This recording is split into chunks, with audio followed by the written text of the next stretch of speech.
ইটালির Milan Lombardia Awami League ও সহযোগী সংগঠনের যৌথ আয়োজনে যথাযোগ্য মর্যাদায় পালিত হল বাংলাদেশের স্থপতি জাতির জনক বঙ্গবন্ধু শেখ মুজিবুর রহমানের 40তম শাহাদাত বার্ষিকী। মিলানস্থ ভিয়া পাদোবা চাইনিজ মিলনায়তনে কোরআন তেলাওয়াত এবং জাতীয় সঙ্গীতের মাধ্যমে শুরু হয় জাতীয় শোক দিবসের আনুষ্ঠানিকতা।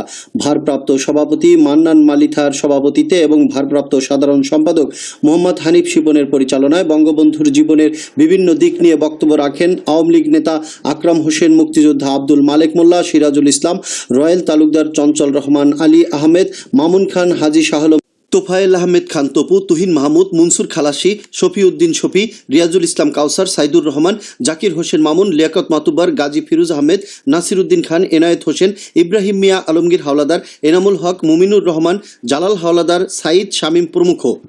শেষে বঙ্গবন্ধুর বিদেহী আত্মার শান্তি ও প্রধানমন্ত্রীর দীর্ঘায়ু কামনা করে করা হয় বিশেষ মোনাজাত এবং বিতরণ করা হয় শোক দিবসের নেওয়াজ। ভারেজ গালারাতে লেক্কো, মনসা কার্নাতে সহ বিভিন্ন প্রভিন্সি থেকে নেতাকর্মী ও প্রবাসীরা অংশ নেয় এতে। ইটালির মিলান থেকে কাউসার হাওলাদার, নাওবাংলা.tv।